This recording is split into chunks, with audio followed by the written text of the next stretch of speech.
She moved to Canada with her parents and siblings around the end of high school. He came to Canada from India on his own, built a career as an engineer in the energy sector. And I remember actually when you moved, and obviously, we were four of us sitting together, and then there was like an empty space, and I didn't want somebody to fill up this space, which was crazy. Like I was telling you, if ever I've ever been mean, would be to this girl who I didn't want her to integrate our group because I think she was going to take up your space, and I wasn't ready to that. To be honest, you've lived an experience that I think most kids in Mauritius would have loved to live. We watch all these movies, like you were saying, Lockers, and I was already imagining it. And obviously, when I got to experience Harvard this summer, it's like, oh wow, I'm living the dream. And what advice would you give to somebody who's looking to come to Canada to study all the way from India?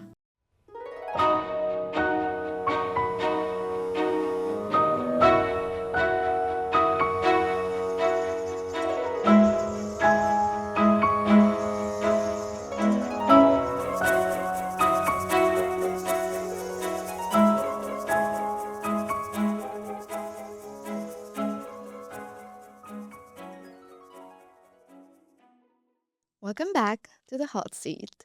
Today's episode is for anyone who has ever dreamed of starting a new life abroad or is already living one and knows it is not always easy. And this is something I personally can relate to as well. I am here with someone I have known since high school in Mauritius, Chaya, and her husband Pulkit. She moved to Canada with her parents and siblings around the end of high school, a time where friendships are already formed and moving can feel especially lonely. He came to Canada from India on his own, built a career as an engineer in the energy sector, and along the way discovered a love for golf. Today, they have been married for 10 years, guys. I think that's a lot. I'm still struggling myself with my 5 years. Not married yet, though. And they built a family with 2 kids and created a life in a country that was once completely new to them. We will talk about the highs and lows of moving abroad, what it is to build a life from scratch, the hobbies, and especially the passion that make a new place feel like home, and how love and commitment can thrive across backgrounds, religions, and borders. Whether you're thinking of moving abroad, already living far from home, or just looking for a dose of honesty and motivation, this episode will give you perspective you can take home into your own journey. Thank you for sitting with us today. Hi, guys. Welcome to the Hot Seat. I'm so happy to have you here, and thank you for making the time to come to join us today. Thanks for having us. How did you feel when you found out your family was moving to Canada?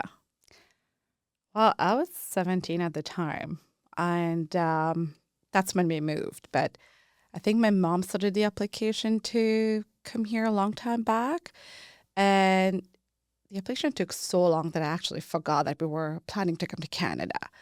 And I think it took about 5 years or so. But anyway, so it wasn't at the back of my head. I was like, okay, maybe it's going to happen. Maybe it's not going to happen. And then when she really said, oh, actually, we're coming to Canada now, it's like, oh, okay. I was still kind of like in disbelief. But then when she started shopping, I'm like, okay, things are getting real now. So she started packing. We're packing the house away. We're packing our clothes and stuff. And then, so I did feel a bit excited when she said, but then at the same time, it was like a mixture of emotions. It was more like, I don't know what to expect out of it, but at the same time, it's like, okay, I'm kind of excited to see the new part of the world and just start a new life. And then, so it wasn't until like the day when we were actually going to leave is when it kind of hit me. I was like, okay, I saw a lot of people coming to see us. My grandparents were there. They were crying. And I'm just like, okay, things are actually happening. And then, so that's when it hit me the most. And I'm like, okay, I'm kind of sad now, leaving everything behind, leaving my friends, my other relatives. And my dog. That was the worst part of it all. Had to leave my dog behind. But yeah, that was like a roller coaster of emotions at that time. Yeah. But we have a lovely dog here now. Oh, I do. I do. That's why I got another dog. And I remember actually when you moved, and obviously, we were 4 of us sitting together, and then there was like an empty space. And I didn't want somebody to fill up this space, which was crazy. Like I was telling you, if I've ever been mean, would be to this girl who I didn't want her to integrate our group because I think she was going to take up your space. And I was not ready to that, Yeah, I remember you telling me that story. Yeah. So yeah, and it's good to see you after like 7 years now. So oh yeah, we didn't meet in 2018 or so. Yeah, like 7 years. It's been like 20 years. Okay, awesome. What did it feel like landing in the high school here? High school is so different here compared to Mauritius. First of all, in Mauritius is like so academically focused, and it's a lot more competitive. High school is basically chilled here. It's not the same. And in Mauritius, your days divided, from what I remember, like 8-7 period, like different classes a day. Yeah, well, you even remember that, yeah. Yeah, because here it was only like, it's called 4 blocks. It's divided in blocks, and it's only 4 classes.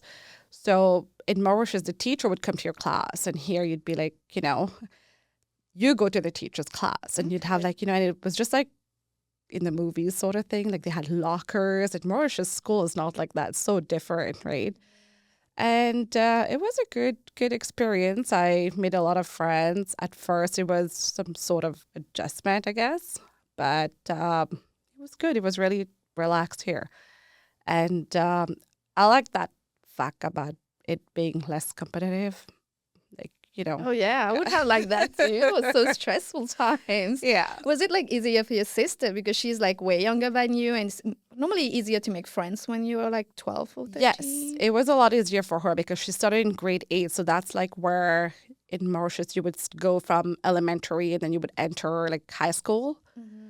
So for her, it was like a brand new class with other people. They're all like, it's all new to them, right? So compared to when I came in, I had to go back to grade 11 because I came in the summer. It was like July. And the school year had ended in June. So the new school year would have started in September. But their graduation program changed and you needed more credits to graduate grade 12. So I had to go back a year, which kind of was pretty sad. I felt like my life was pushed back by a year because I had to go back to grade 11. So definitely it was a bit different, I guess. Yeah. It's like currently all COVID kids in Mauritius, at least, I don't know, abroad, lost 1 year. Oh, really? Yeah. So when we were finishing in 18, they're going to be finishing in 19. Oh, wow. Yeah. So it's kind of like you lived it. Yeah. The future before. Yeah. I mean, it doesn't really matter now. It used to bug me a lot because I had a lot of other friends who we are the same age as me, but they were all in grade 12 and I was in grade 11. I just couldn't understand like why I couldn't be right in grade 12. But yeah, I got over it soon after. Well, to be honest, you've lived an experience that I think most kids in Mauritius would have loved to live. We watch all these movies, like you were saying, lockers, and I was already imagining it. And obviously, when I got to experience Harvard this summer, it's like, oh, wow, I'm living the dream. Definitely. I'm sure it was so different from going to university in Mauritius than going Harvard or something, right? So, I think you lived in my desire to go to high school with all the lockers and stuff. So that's cool. Let's cool. go back. I'll pretend. Maybe as a teacher or something. I don't know. I would like to be a student again. I don't have responsibilities. That's good. Don't you? Sometimes. Okay. Yeah. Not so much, but Right. So what would you say was the first wow moment for you? And what was the first hard moment for you? The first wow moment, like in terms of like just coming here and seeing stuff or... Snow? Well, yeah, snow, definitely. That was like the first time I've seen, like, I saw snow.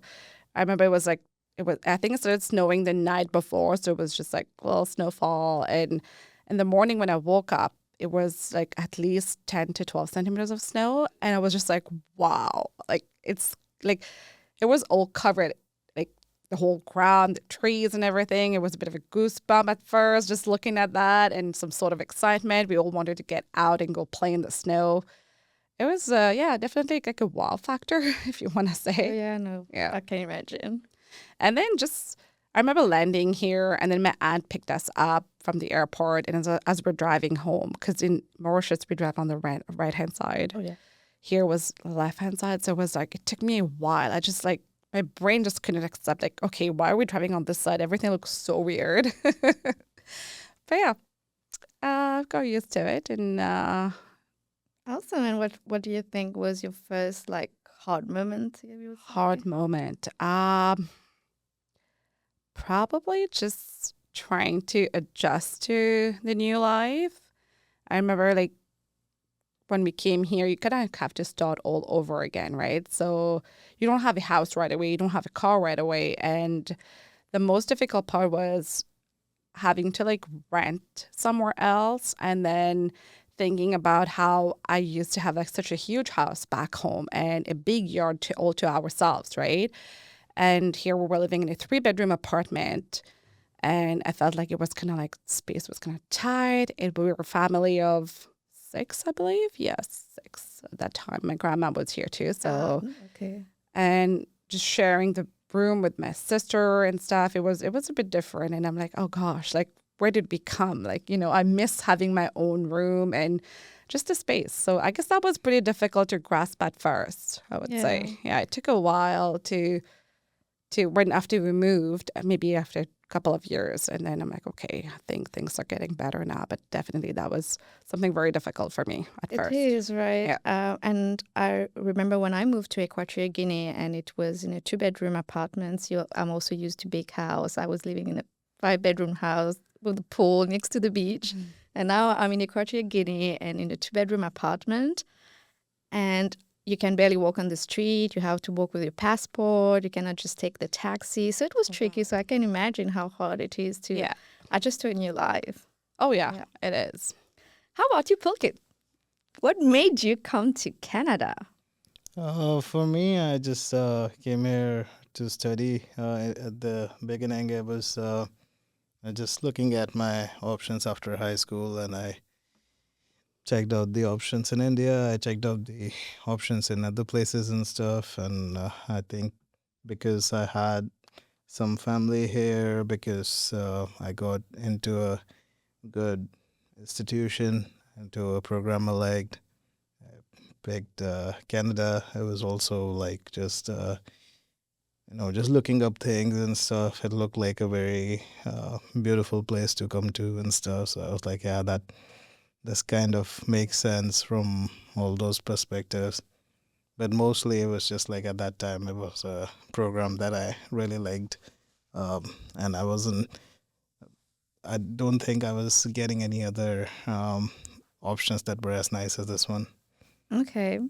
And what did you have like difficulties adjusting here, or you just like, thank God I'm far away now? Yeah, like initially it's a challenge for sure. I was just staying with the extended family, and there's a bit of adjustment there. It's not the same as living in your own house, and with your parents and siblings and stuff. It's I feel like a lot easier and stuff. It's a bit more formal when you're staying with family. For the first 2 years, like you're here as an international student, you don't have too much money and stuff. It's like a bit challenging financially too. I remember like just being able to afford the initial bills and stuff. It was always a challenge. And then when I was at school, it was a challenge to kind of keep the balance between like all the different courses you had to do and stuff. And like it's not necessarily tough for the education system here, but it is significantly different. It's a lot of practice-based, practical education too. The education I had that till that point was a lot more theoretical and stuff. So the practical aspects of that, I was not as comfortable with them as like the kids from here and stuff, and it did take me a bit more getting used to those things and stuff. And yeah, there was some stumbling blocks there initially and things like that. But uh, yeah, and I wouldn't say it was any major challenges. It was a relatively good time I had and the university and stuff. It was a lot of hard work, but like made a lot of good friends and connections from there. A lot of whom I'm still kind of seeing every day and working with every day and stuff. Oh, amazing. That's nice. And then what advice would you give to somebody who's looking to come to Canada to study all the way from India? I think it's you have to kind of know what you're getting yourself into and weigh out the options. The uh, pros are you get exposure to a different kind of education system and a broader set of skills and those kind of things. But being away from family and friends, it is a bit of life adjustment and financially, obviously, like it's when you're living back home, it's a lot easier because you're. For me, my parents were paying for everything, so never had to figure out my own budget or how you were gonna pay this bill or that bill or things like that. But when you come here as an international student, you have to figure all those things on your own, which is, from my perspective, like I lived with family, but I know people who have rented or lived in dorms or whatever. It gets pretty tricky in the beginning, just figuring out the very basic things, how to, buy groceries here, how to organize your meals, and just be like independent and like it's two stages. Like usually adulting, if you're doing it at home, is a challenge because adulting in general comes with a lot of responsibilities. But then if you're moving abroad and then doing adulting, it's like a whole different set of things because you're not even familiar with the surroundings or the system or anything. And then yeah, you have to figure it all out. And because it's a different country and stuff, you don't have the family base to kind of help you make that transition, right? So you're mostly on your own. You'll have friends who are in similar situation to yourself, but in general, we're all just kind of figuring it out ourselves, right? Yeah, that's true. Yeah. This reminds me again, like back to the Harvard moment. I lived on campus, right? And I was like, how are those 16 years old figuring out all their stuff? You know, some of them, their parents came with them, but some of them were just there. Okay, should I buy bed sheets or random stuff? And I'm like, I don't think in my 16, 18 years I was ready for that yet, you know. Yeah. But it helped you grow as well a lot, right? Oh yeah. Well, it does help you grow, and like in general, like the whatever doesn't kill you makes you stronger, right? Like it's the more challenges you put yourself through, it builds more character. It builds better, I guess, resilience and stuff to adversity and things like that. So yeah, like it, like when you've gone through that whole international student journey, the rest of the life, even till this point in my career, it doesn't feel like a challenge as such. Everything is kind of similar or less than whatever you've gone through, right? It's not as challenging. So nothing really scares you from that perspective. Exactly. Yeah. Yeah, indeed. And so when do you think is the moment that you told yourself, well, I'm settled now? Uh, I think in general, you never completely settle down in life. Life is always moving. But I was very comfortable and accustomed. Like at this point, I'm more Canadian than Indian to myself, and I think that feeling has been there since probably like 4 or 5 years. And living here, I've started feeling like that once I had my uh, like permanent residence in Canada and stuff. I think no, definitely by the time I got my house, I felt like I'm here to stay and stuff. But even before that, it was mostly like my mind was made. I'm gonna stay here and make a life here and stuff. I met her. That was Yeah, I thought you were going to tell me when you met her. That's I when know, you right? I felt thought that was settled. the answer would be. That's when I felt like I'd settled. Definitely helping a bit, maybe. it did help with the decision, but it's always a bunch of factors, right? Like it's not. Just that, yeah. Yeah, it's not just like you meet somebody right away. It's like okay, this is it and stuff, right? But like slowly and gradually, you get to that point. I think we were dating a couple of years by the time we got the house and stuff. Yeah.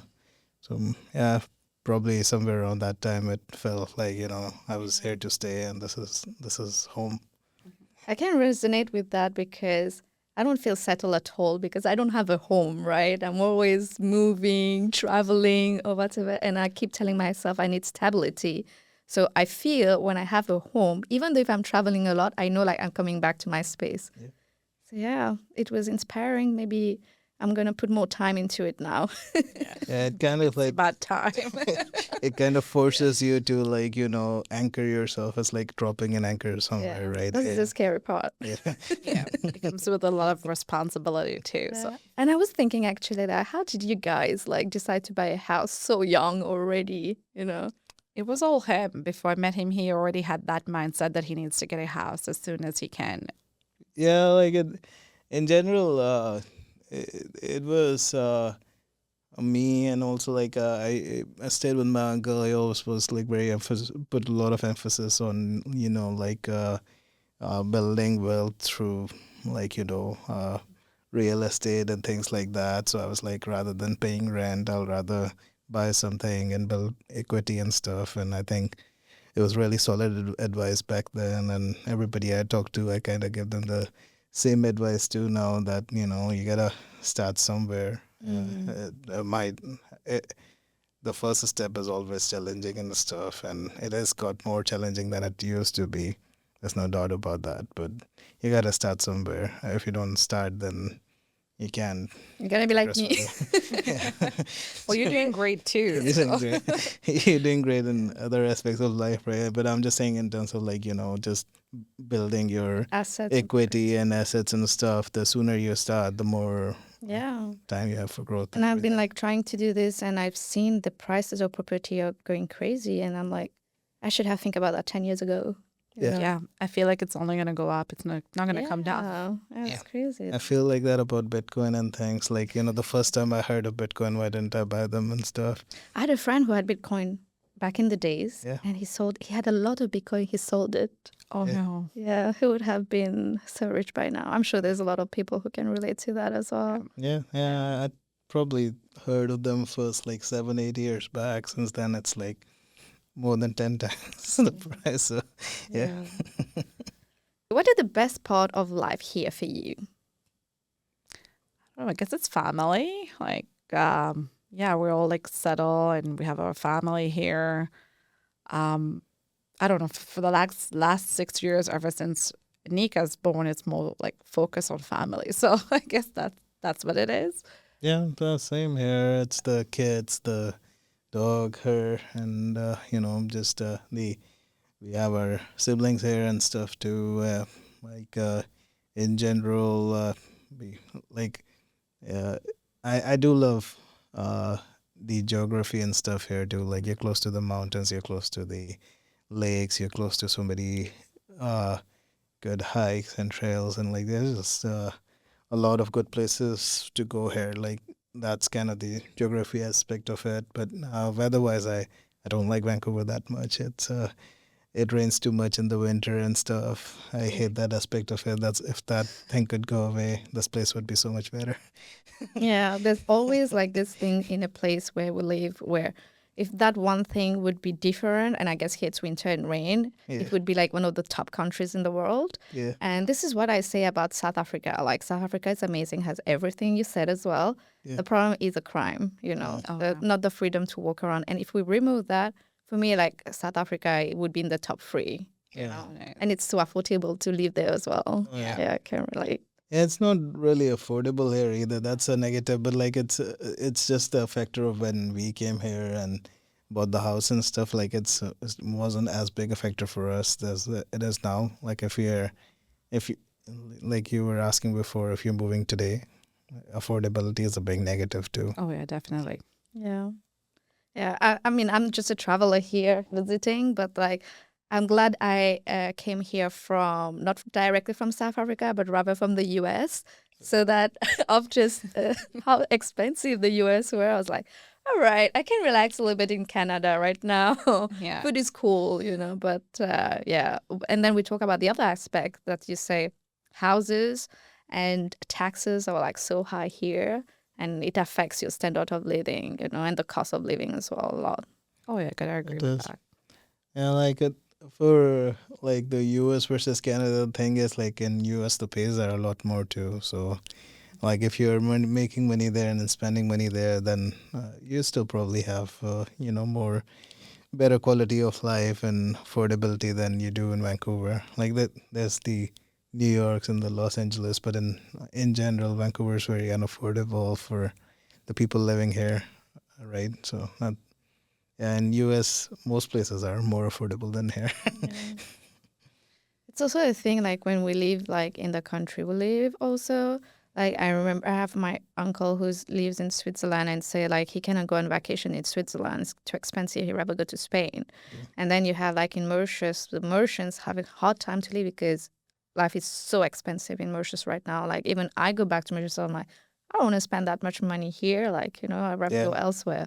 So I it's like can. very relative. It Yeah. is, yeah. When we went back home last year to Mauritius, it looked like everything is so expensive. Even for us, we found it expensive. And then I don't know how people are managing these days. No, I Yeah. think it's super hard. It's It like is. you live day to day, month to month, and even that sometimes seems not sufficient. Yeah. No, even like the stuff that we found here, and then when you go to Mauritius and you compare the prices, they are a lot more than what we pay here. Yeah. So I'm just like, I don't know. I don't know. What do we eat? Jiri lentilles every day? Yeah, anything, groceries. Yeah, any usual stuff.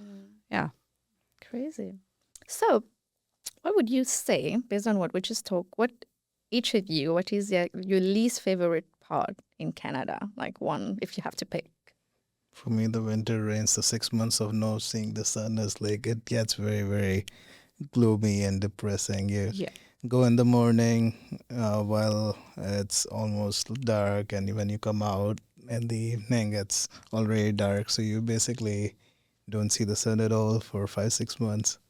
It's just like it's such a gloomy feeling in general. Yeah, I think coming from a tropical place, and I never really thought of how this affected me until now. I need the sun. That's I realize I just need the sun. It gets so depressing. The winters are long. It's always raining, and that's why we kind of try to book Mexican vacation just to go and You get need some. At least have one break, like instead of 6 months, it's like Yeah. 2, 3 month chunks or something. My friend in Paris, France, also they do that as well. Like they try to ensure they has a Mauritian trip booked in the middle of winter, so they don't have to live through the whole winter. It's hard. Yeah, you Yeah. kind of need it when you live in places like that. Yeah. The other thing would be probably family back home. Like, I don't have, well, I do have some here, but then back home, like, you kind of miss out on major events happening in their life. For example, a wedding or, I don't know, like birthday parties or anything like that. And yeah, this is something I really miss. Oh, yeah, me too. Like I'm seeing my nephew's birthdays and I'm like, I want to be there, or like they are doing some cool stuff. It's like, I miss the part of hanging out with family more now than before. Of course, before I was like, yeah, I'm going abroad, I'm break from living, I'm them. traveling, meeting people. But now it's like, oh, I want to connect more deeper with my family and friends. How many times, by the way, do you talk with your sister in a day? Oh, I don't know. You can't count. Ask him. He'll let you know. No, They're just on the phone constantly when they're not in front of each other. They're on the phone with not each other. constantly, but we do talk quite often. Yeah. I mean, I found that day. like super cool. Like she's like a best friend at the same time. So I was like, my sister needs to start calling me more often. Maybe because you guys are in different countries. I don't know. Maybe you kind of grew apart a bit, but I've always been close, especially after moving here. I got closer to her. Oh, Yeah. okay. We weren't this close in Mauritius. I can tell you, we used to fight a lot, and I would hate that she would be around me and wants to hang out with me. But now it's the best thing ever, kind of thing. And also, you live the same life, right? You change country, you understand each other Yeah. better on those Oh, yeah, parts. Yeah. definitely. And I grew closer with my sister when I moved abroad. No, later when my parents passed away, I would say. Yeah. Like we connect much more now. But in Mauritius, it's the same. It's like, hi, bye. Yeah. I was one time asking my sister, like, how did we grow up? I don't remember you a lot in my life. Our room were next to each other. But like, Yeah. yeah. But it's good to see those I guess it's bonding. part of growing up. When you're young, like you don't see how much they matter, or you don't want to hang out with them because you have different stuff that you're doing, you have different friends. And then as you grow older, you realize how much you're closer or how much you can relate to each other, and you share the same views maybe, or, same hobbies sometimes, or And they know like so many versions of you as you've been growing up as well. That Yeah, matters, that's you true. know. Yeah. I think from 20s to 30s, it's a big difference. Like in 20s, you spend a lot more time with friends and stuff. Now it's like more about family because it's same for all the friends too. They spend time with their families and stuff. Nobody, we connect like a few times a year and stuff, but nobody has time to like hang out every day and stuff. Once you have a family of your own and everything, right? The dynamics just kind of change and stuff. And I think that's kind of why we spend much more time with our family now than Yeah, I think with the it's just friends. because of the age group we are at right now. It's the time like 30, between like 30 to 40, you're just so focused on building your family, on trying to settle down. And it's not until you don't have to hide your face. You still have time. Yeah. So I guess after that, I've seen people how like the younger people, anybody below like 30, they're all living the life, enjoying, they don't care about like, having a family or anything like that. And then when you get to like 30 to 45-ish, you're still trying to settle down, take care of the family. And after that, I see people where they're more Yeah. chill, they're just relaxed, and they're like hanging out with more friends. And Yeah. Yeah, like late it's just, 40s, 50s, it's mostly yeah, back to like how your 20s were. You're yeah. back to like mostly hanging out with friends and doing more things because your kids have grown up. They know, like they wouldn't So want to spend as much dependent. time on with you and stuff. They'll have their own friends and their own life and stuff, There right? would So, not be so much, Mommy, can I come and cuddle with you tonight? Oh, yeah. We'll be the ones asking, can I cuddle with you? Exactly, exactly. And talking about friends as well, how was it easy to make friends here? Like, how do you guys feel about that? I mean, it's always I've met some of your friends as well here, and I've never met them before. I feel like know them a bit just because they've been on your Instagram and stories and all of that, and I could see like you have friends from high school or university that you're still in contact Yeah, with. That's cool. definitely. Yeah. Angel, especially, I've been friends with her since university. We did go to the same high school, but I've never had a class with her or anything. I never really talked to her in high school.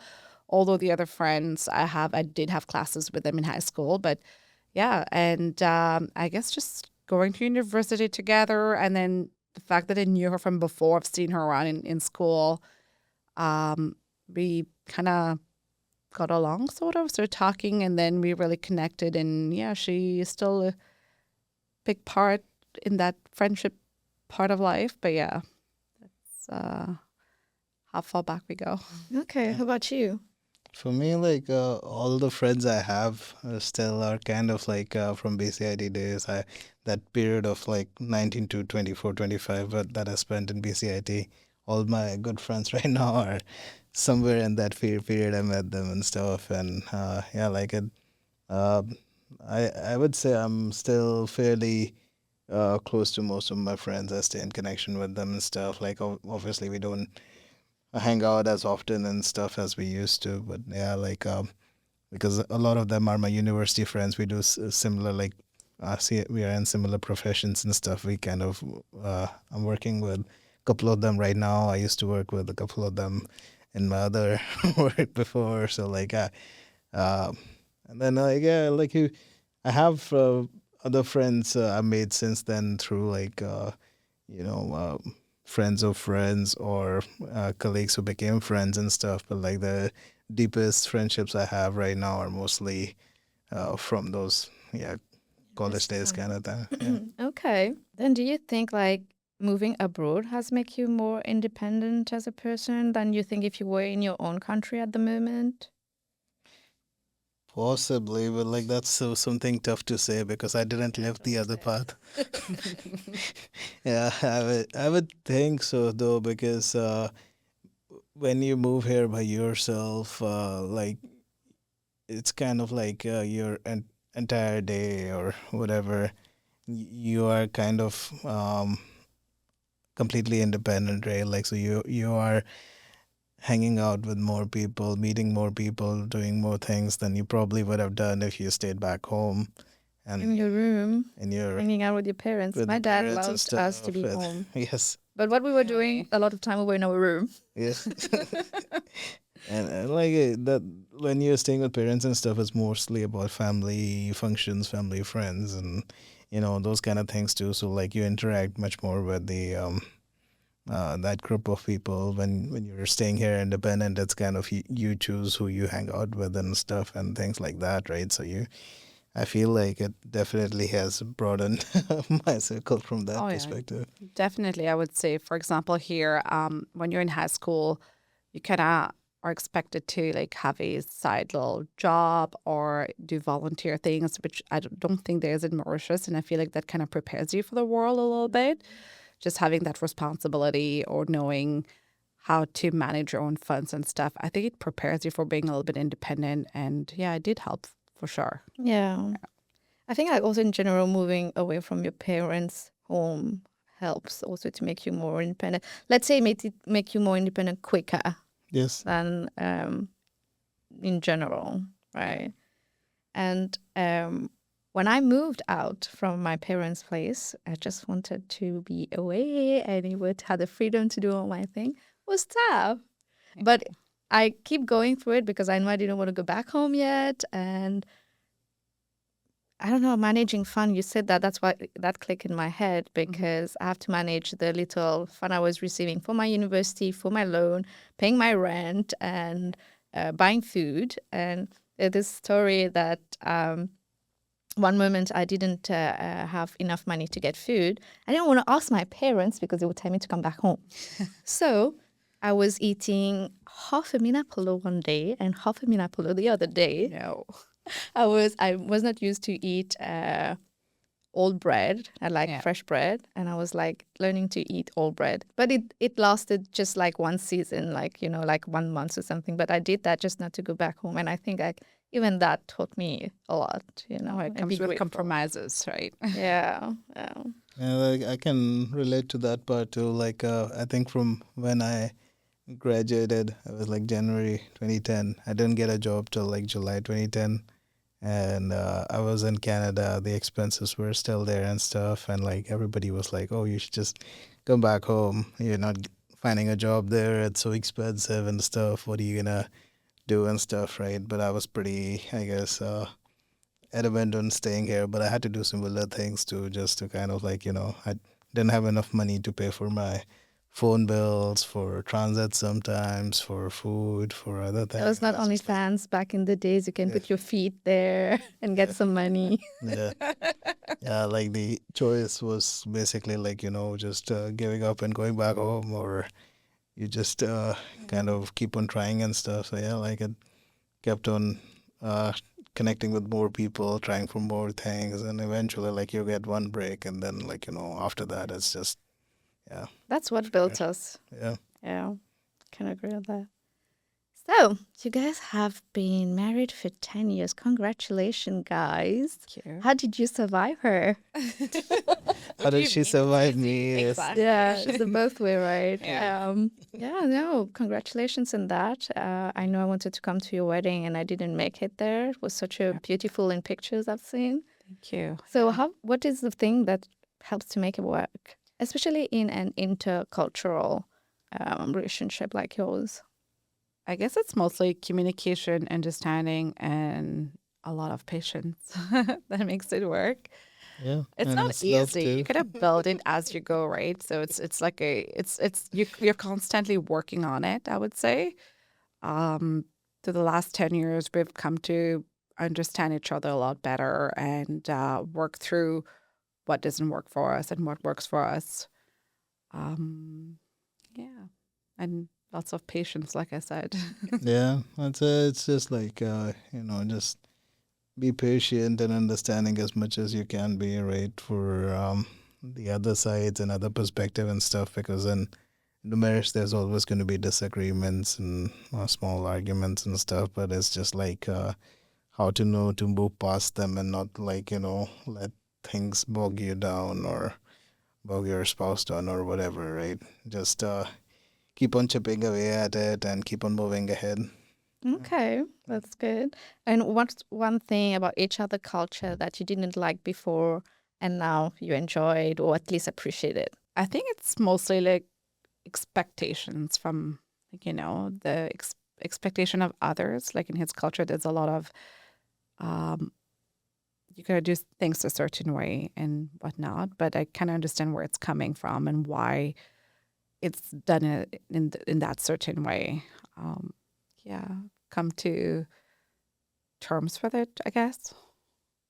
This transpire a little bit like in the Mauritian culture as well. There's a lot of expectations from in-laws and it takes like a moment to adjust as well. That's not something I see so much in at least my relationship. Like, my in-laws like, do you? But I know like in Mauritius it's a bit different in adjustment. So I believe since Mauritius, we originate from the Indian culture as well. So it's like more intensified there. But yeah. Exactly. Yeah. So Mauritius, like in Mauritius, it's a bit more relaxed. And I feel like in India, it's more like it's very traditional and it's very intensified. And we're not used to that.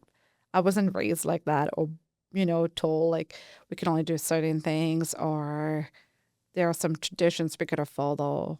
My parents were pretty chill. Yeah. So Your parents were pretty chill. I think it still existed in Mauritius, like so hardcore. And I was really, dating a Hindu guy, and the expectations of me probably following his traditions was like so high. really. Yeah, if I was not doing like small things here and there, it's just like, oh, she's not doing any prayer at the festival. What is it called? Mashiratri? My Like, parents really never imposed anything on us as much, I would say. So that's where I kind of disagree a little bit when other yeah. cultures, like, like in his culture, they impose a lot of things that my parents probably wouldn't do or I would like, Mm-mm. and then I wouldn't understand like why, because I've never been told to like, hey, you got to do Yeah, this it's thing. an Yeah, adjustment. yeah. But you guys find like a good base now, I think, Oh, yeah. right? I Yeah. mean, I've talked to your in-laws yesterday. Oh, yeah. So adorable, so They nice. are. They're really Please do nice. come visit me in Africa, wherever I am. Yes, they're very nice. I have to just say that. Yeah. Yeah. How about you? In general, I like the Mauritian culture. It was similar but different. I think initially it's just uh, I don't know if it's true for all Mauritians, but like her family loves to eat and drink a lot, which was like a surprise to me. I'd never seen Some people eat and drink is that much. different. It's called the island life. People like to party. No, What are you talking not about? everybody. Like yeah, they that's why I don't want to generalize it. No, I can relate to this. Look, my family are like really chill, not party, dancing, drinking type. Yeah. But my sister-in-law family love parties, dancing, vibing, and all of that. So it's like an adjustment if It's you're a not used to different it. thing. Yeah, like is I'm not saying it's a bad thing or anything, but it's just very different. Like in our house, if you have a bottle of alcohol, you could have the same bottle for 6 months. It will go on one small pack at a time. In their events, they have like these big bottles. They'll be finished by the end of the night and stuff, right? Like so, it's just a bit different than but it's cool, right? Like it's enjoying life and things like that. And I think her family at least they like to eat in 3-4 courses. Ours was like we our dinner was just like one single course mostly, right? So like by the time they got to the mains, I was already done eating at that point and stuff, right? But I guess everybody does that. We have like little snacks or something Sometimes, not all Most the of the times. time. What do you mean? Your parties were You late live in then. Vakwa, right? You will relate to my sister-in-law family. They live in Vakwa as well. Go. It Maybe it's depends where you Wakwa, live. Maybe not it's Mauritius. different Yeah. part of the country. Well, Vaco is considered like a very nice little city. Maybe city people will like that. I don't No, know no, where you no. are from, Katina. There So. is this mindset that city people are cool or like more educated and all that. I don't think it's like that No, it's not. necessary. No, it's not. Yeah, like that's interesting to me when she calls it cities because, like, when you come from North America or India, like you see what a city is, how big it is, and stuff. It's a tiny In island. Mauritius, like to me, like except maybe Port Louis, everything is like a town or village. There's nothing like that big City, to city. be city like like you live in Johannesburg or you look at Vancouver. There's nothing this scale there. Yeah. There's Yeah, because you come from a country that's big. Mauritius itself, it's like a very small island. It's like the size of Vancouver, pretty much. So yeah. this is as Yeah, big as our it's a city question of gets. perspective is all I'm saying. Like Yeah. the differences you guys are talking about, right? Like for me it's like saying, oh, somebody from Abbotsford or Chilliwack is different from the Langley people, right? Like not really, because it's like all just neighborhoods here, right? But Mauritius, because it's a smaller country, maybe there's that. Town, Yeah, city. town city. Yeah. But like, when people I know is going to Mauritius, like, oh yeah, we have to go to Port Louis, it's a city. And I'm like, guys, keep your expectation low, especially you are from Paris Oh, or yeah, another it's big not the city, same. Barcelona, wherever. Like, it's just a small little city, Yeah. And I know, like, when I was in Zanzibar, everybody was making a hype of the town, city town. Okay, I went there and I'm like, okay, it's an island, city town. Change my mindset, please, so I can enjoy the place. So yeah, it's Right. relative. And like Mauritius is pretty developed. They have everything there, but like to an outsider, I would say it's not all that different from one part of the country to the other. Maybe when you live there, you can notice those differences Yeah, and stuff more. But 100%. That's true. You gotta live there to notice the differences. If you're just visiting, everything is the same. You can't really tell what's really the city or what's really like. Yeah, I think like for us, we village. see it very distinct, so we Yeah. can yeah, tell that. But for you, it might be different. yeah, yeah. Because I think I've been to most of Mauritius now, and like they're like more scenic places and less scenic places and stuff. But like in general, they all feel very similar, and people feel similar and stuff. And yeah, and in general, it's just You have to live in Mauritius properly for a few years. You will have a different point of view. Oh, Point of view. definitely. That will Yeah. change so much. Yeah.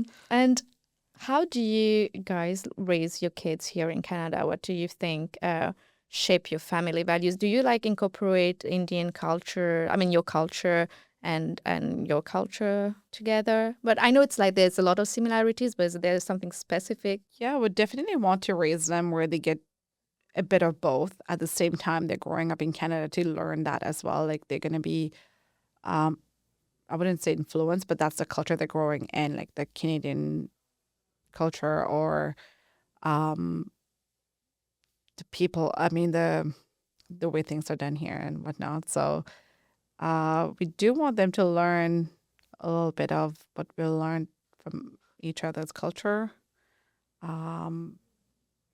yeah, like So the Indian culture, like there are some stuff that you. yeah, well, like my parents were never very religious and stuff, so we didn't have like a very traditional backdrop to begin with. And then when I moved here, it was like I was very, very isolated from all of that culture. For like, I didn't see my parents for 5 years, I think, when I moved here and stuff, right? So like it's uh, for us, like yeah, we do introduce them to like all the basic things like from Indian and Mauritian culture. We'll want them to know and stuff. They need to know like the main festivals of the year and things like that. I would want them to know some basic phrases and stuff and things in Hindi, but like do we expect them to be fluent speakers of Creole or Hindi? Not really. Do we expect them to practice every single festival or things like that? Not really. Do we expect them to go to temple very often? Not really. But like we do take them a couple of times a year on big occasions and stuff. So they're not like completely disconnected. They know what Indian culture is, what Mauritian culture is, and they have a basic familiarity with it and stuff. And I guess as they grow up, it will be up to them how much they want that to be a part of their life, or like in general, we don't have that expectation that our kids will be, following all these values through their life or anything. We are providing them this basis, and they You can can make their own choose. choices. Yeah. Yeah. And do you already do it, or are you considering to do, like, for example, when coordinate your travels to India or to Mauritius when there is Mahashivratri or when there is Diwali or something like that, so they get immersed into the culture? Eventually, like they're so young right now, but that's the goal eventually, to just show them how it's done or how it's celebrated. Um, Diwali is something we both celebrate kind of like big. So I even got Anika a little book about Diwali so she can read about that. She has one about Christmas, about other stuff too. But yeah, definitely I want to take her one time, maybe once to India, because it's celebrated over 3-4 days. And then in Mauritius, it's just the one day that we celebrate Diwali. Invite me to the 3-4 days when you're going. I want I to heard it's experience a that as lot. well. Like it is a busy time of the year to travel there and everything too. So it's that's that part of it. But like yeah, eventually we'll want them to see that part too. Aryan's just 2 years old, but like we did a bit of Holi at our home this year, and he keeps on going to those photos and stuff and looking at them. So like yeah, something unique for them. They enjoyed it and stuff, putting colors on their face and things like that. So like there's the kids do enjoy this stuff, but like we don't want to make it to a point where it's like seems like a task to them, or seems like oh it's another thing you have to do is to like do this festival. If it should be something fun that they enjoy doing. Yeah. Yeah, that's cool. Like, I have great memories from childhood. Obviously, I didn't want to do all these prayers and religious stuff, but like now, like I'm like, oh, Kavadi was great. Oh, Mahashivratri was so nice. Holi at school was nice. Have you ever done it No, at high I don't school? think we were allowed to We celebrate were it. not, but I think there was one time when they were a bit lenient. Probably were already gone by then. Probably. Yeah. So it's like good Nice. memories and culture and deepness to all of this. So yeah, Yeah. it's good to make sure the kids experience that Oh, as yeah, they for grow up sure. abroad, but not too much. I like this part because there's some parents who, when they move to a country, there's like, no, my kids should know everything about their religion and experience it. So they have, at the end of the day, they just like doesn't submerge a lot in where they are. Yeah. That's how I feel. Like you can't be physically somewhere else and culturally somewhere else. Like it's good to have roots and basic parts from a religion, but like if you move to this country, you have to kind of adapt to where you are more, right? Like it's I don't understand that philosophy of like do everything the same, but we just moved here now, right? Like I'm like that's probably less cumbersome if you stayed back home. Then like why move half the way across the world and then try and do everything the same way? True. I agree on that too. Yeah. Otherwise, what are your passions? I have found out that you love golf a lot and you just win a little, how do we call this competition? Yeah, it's not that big a deal or anything. It's just like our company tournament and stuff. But like, yeah, it's I in general like I've always enjoyed the sports and just like team activities, being outdoors and stuff. And at this age, when you're not like in your peak fitness and stuff, golf is an easy sport to pursue. It also like golf is our golf courses here are very scenic. It's very beautiful to be out there, and in golf you can uh, like have conversations with your friends, hang out with them, have a drink with them while you're on the course doing the activity. That's not the case for many other sports. You can't play football or tennis and be doing that and stuff, right? So that's kind of the part of golf I enjoy the most, more than the sport itself. Is just like the opportunity to hang out with people, be in like nice natural surroundings and stuff, and you're getting a little bit of a workout, but at the same time, it's like nice and nice to be outdoors in general. Yeah. Okay, all right. That would be very, maybe that's why I never pick up on it, or actually never really focus on doing it. But next time we're here, we'll make sure we get some practice and then we can go because this scenery part of it sounds interesting to me. It is. Obviously, It's very talking with you scenic. guys also, obviously.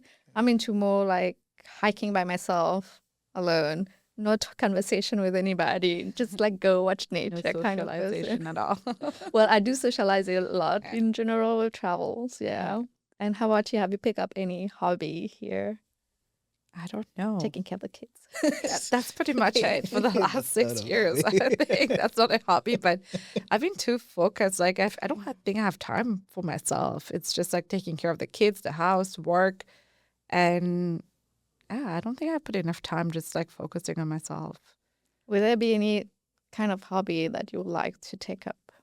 Oh, I'm yet to find one, to be honest. Candy Crush. Candy Candy Crush. Crush. I don't play Candy Crush. That's not me. It's your sister who Pokemon. plays it. That's him. Oh, See, I don't even have time for that. I have lots of hobbies. Like now, Probably just now like it's look up like vacation spots, next Ooh, vacation spots, that's a like nice traveling, like something. Yeah, she loves that watching interests me. home reno shows and those things Yeah, too. home reno show was like those are interesting. Which one? Renovation shows, like home renovation Ooh, shows. yeah. I mean, you did a great job. I was telling you, right? I would see a nice place. I would know, like, I like it, I don't like it, but how to make it nice if I don't like it, no clue. Those shows didn't Yeah. help me.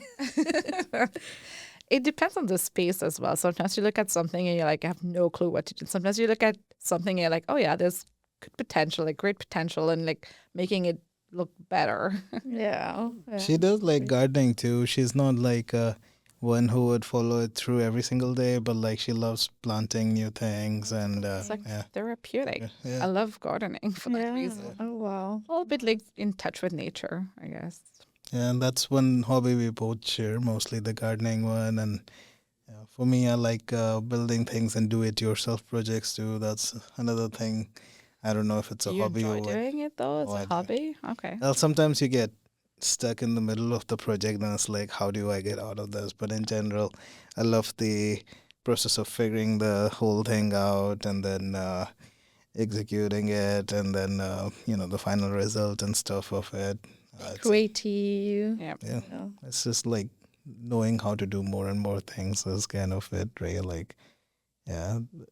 I kind of like about that part about living in Canada too. In India, you can probably try and do it, but like it's not a common thing for sure. It's not It's not in worth the time it's to do not it in worth the India. time or trouble. You'll probably spend more time and money and everything doing it yourself than hiring somebody. Yeah. It's cheaper to hire somebody And get it just done. spending that Especially in time. India, it's way cheaper to hire somebody to get it Yes. done. Well, here it's different, and Oh, yeah. I just did this. I was telling you guys about biryani. Like I made biryani in Germany, but in Mauritius, I'm not gonna make biryani. I can buy tastier one I know. anywhere, right? So That's right. yeah, just and for me, we were talking about hobbies and seems very grounded and all of that. Now that I travel differently, I try to do different things in different countries. So when I'm in Zanzibar, I'm kite surfing. When I'm going to LA, I'm going to dance classes. When I'm in South Africa, I'm learning tennis. But at the end of the day, though, I don't get better at any of them. It's good to try everything. Yeah. Though. Kite surfing sounds pretty cool. I know Yeah, it's, it is. Fun. I was impressed by it. I like it better than surfing, you know. Yeah. That's what I was saying. I want to learn skiing because I think it's similar feeling but different when you're just like going on the slopes. I feel like I'm just too old for skiing. My back and I cannot Oh yeah. take it We anymore. tried snowboarding and it was hard enough. I guess the It's course very was tough pretty on the hard, body. but for a beginner level, it was pretty hard. No, it is. Yeah. I went to a ski resort and I just had an ankle problem. So I was very, in my mind as well, have anxiety and fearing of falling. Of course, I fell. You know that little thing, the way you sit on and it take you up? The lift, the Yeah. chair lift. I Yeah. fell off this multiple Oh, times. yeah. When getting off, right? Yeah. Dominic yeah. was embarrassed. We It's feel, all of us too. Because I was on the floor there to press tropical the. country, so we've never really experienced any of Very this, right? different for us. Yeah, so at this age to learn it, I feel like it's a bit harder compared to like if you've learned it when you were a kid, right? So us trying to get off that chairlift, which is like right on the floor, all of us. Okay, I feel a bit less bad that, like, and I was trying to explain to Dominic, I've never been on it. I don't even know what this is. So Yeah. it's like kind of normal for It is us. somewhat embarrassing because everybody gets off so nicely, and then you're just like boom, and then you have to you have to get up so quick because the other one is coming. That For is me, so they had true. to press that stop button because the other one was going and I was on the floor. Oh, okay, yeah, it's tough. Things we have to learn in our adults. I wish like all the opportunities that I get while traveling, also what you guys get like in Canada, it existed in Mauritius, so that would have got better at it because so many things I wanted to do and never existed in Yeah, Mauritius. like ice skating and stuff. It's like, it's pretty accessible here in Mauritius. Even if you have it, you'll have to go like miles and pay a lot probably Oh to do it. Yeah. yeah. They had one. I don't know if it still exists, right? No, yeah, they had one. We were in high school, right? I think I've never went to it, but I Either. think it didn't um was not generating much. I think that's why. I've tried it in essay and I was like thinking like it doesn't matter if I'm old, I'm gonna get to it, And there's not a lot of people who are adults so like learning it. Mm-hmm. But recently I fell, I hit my head, I had like a little concussion. Haven't been again. Anika's learning it, so I should probably learn it too. It looks so easy when she's doing it, and then I'm like, yeah, I got on it on the ice, and I just couldn't move. I froze. I tried, and I was going backward. I'm like, yeah, no, it's not for me. But it's something I want to learn. I wish, like me and Pulkit, we learned it earlier because it would have been a lot easier to take our kids out, like to skating or just practice with them, or snowboarding or skiing. I agree with That's that. something, Like yeah. Dominic niece, like probably around the same age as Ariane. And her parents was taking her skiing. She's like too little to go skiing, and she was doing it Yeah. pretty well eventually. Like first time, second time, I was like, I'm impressed. Okay, my kids need to do everything when they are 5 years or younger. Yeah, that's true. Like they start pretty young.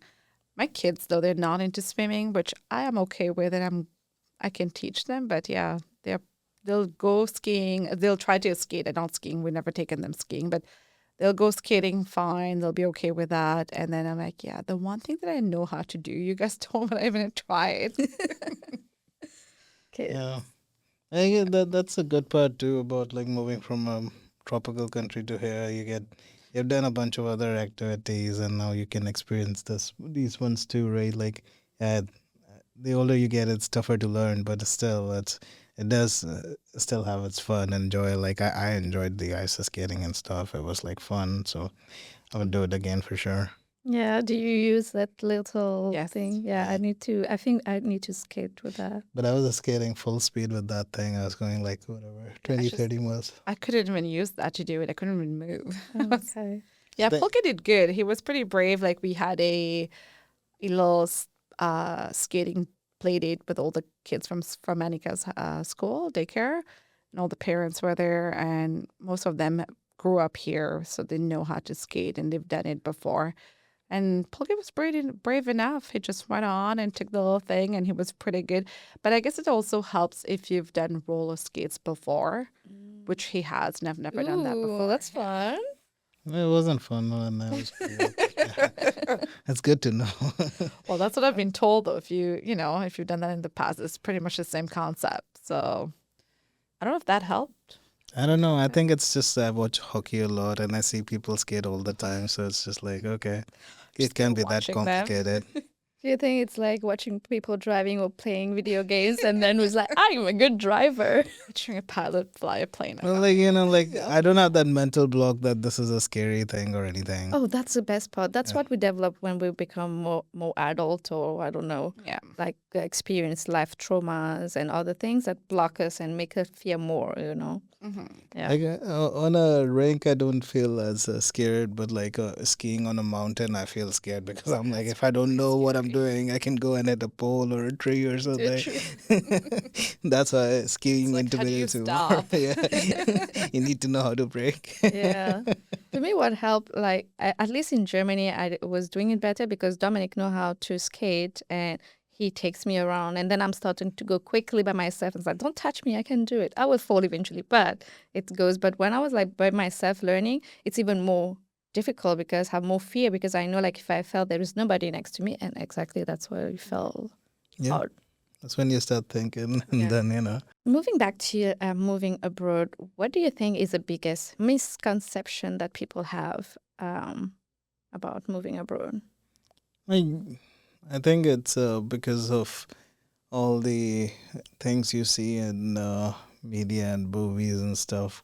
Growing up, you have a very rosy picture of how it is uh, to be in a certain place or country. When you look at things in movies, like for any place in the world, it's always presented a certain way and stuff, right? It's not the whole picture and stuff, and like yeah, like it all looks like fun, and it looks like a much better life or whatever. But every living anywhere has its pros and cons. You gotta uh take the cons with the pros, and you gotta see what's the right balance for you, right? Like in general, like out of the 190 odd countries in the world, every country has its pros and cons. Like there's good parts of living everywhere, and there's bad parts to living everywhere, but you can't live everywhere. You just gotta weigh it out, what makes sense for you, what do you enjoy, what fits for you.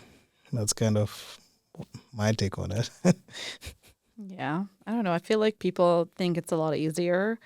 What they don't realize is that you may have to start from scratch, especially if you come to Canada. Like I've worked with people before where they were doctors in India, but when they came here, I used to work at a fast food restaurant and they were just doing that.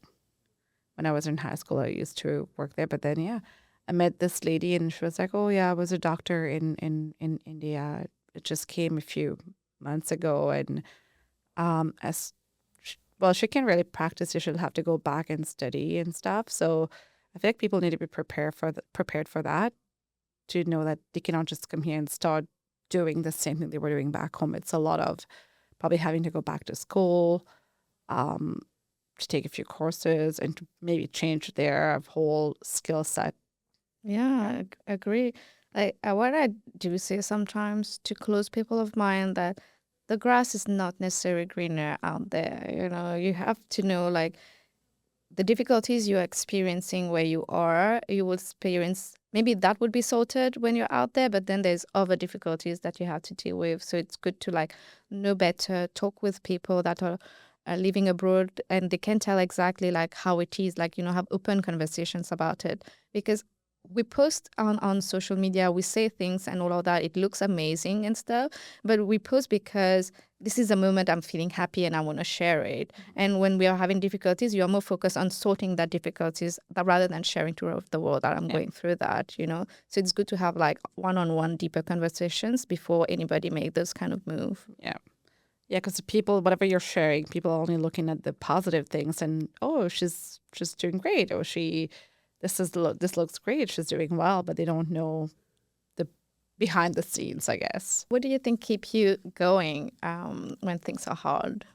So for me, what keeps me going, I guess, is just to keep on focusing on the future. There's the uh, like the things we want to do, and next few months, the next years, the 5 year, 10 year plan. It's just looking at the broader picture, not so much focusing on sometimes the daily struggles and stuff that can pull you down and stuff. It's just like it's this is the big picture. This is where we are going and stuff, and just keep focused on that. Yeah. Yeah, as a parent, I guess it's the kids that keeps me going because you got to be the stronger person. You got to show that you're strong and be there for them. If you're not, then you can't really raise your family, and you can't. They're not going to be in a good position to grow, to deal with life and stuff. So I feel like you got to be there, and it's them that keeps you strong and keeps you going. Great. Yeah, indeed, I agree with that. So we've reached our last questions, and it's basically what an advice you want to give to somebody who want to move to Canada or anywhere else in the world?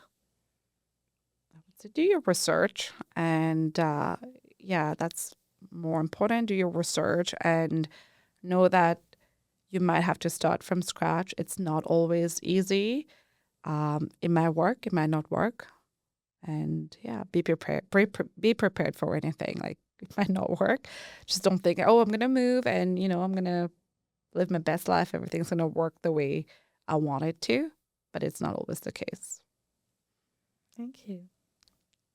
I guess you Yeah. share the same thoughts as well. It is mostly, and just be realistic in your expectations, right? Like, don't overhype things in your head that it will be a certain way and stuff, because then you might set yourself up for disappointment. Just be realistic. Okay. Yeah. I agree with that too. Like we've talked about it a little bit before as well. And I think like we shouldn't hype too much and just look into it. Maybe like go for a couple of months, see how it feels, and if you can adjust and then go back. I also know a lot of people who move back as well. We're talking about that, right? Yeah. Yeah. And there's nothing wrong with that. Like, I think there's a lot of like people feel like, oh, we have made this move, now we have to stick through with it and stuff. Like, Can't like if it doesn't feel right and that you give it your best shot, it doesn't work out, then yeah, it's okay to choose another path. Life's not done. Yeah, indeed. We're not stuck, right? Yeah. Great. Guys, I'm so happy you guys came today and we did that. It was really lovely talking with you both and like really knowing your journeys a little bit, the ups and downs. So thank you so much for making time today. Thank you for Yeah. having us. Thank you. Yeah, thanks a lot. That is it for today's conversation, and there is so much to take from it. Moving abroad can be exciting, but it can also be lonely, especially when you arrive at a stage in life where friendships are already formed. It takes effort and patience to build a community. We have also seen that relationship can thrive across different backgrounds, religions, borders. 10 years of marriage is a proof of that. And in today's world, it's even hard to stay 2 years. And finding hobbies and personal passion is not just fun, it is what makes a place truly feel like home. So whether you are thinking of moving abroad, or already moved, or just navigating a big change in life, remember, it is not about where you are, it is about how you build your life there. If this episode resonated with you, share it with someone who is living away from home or planning a move. And thank you for joining me here on the hot seat, where real conversation connects us no matter where in the world we are. Thank you.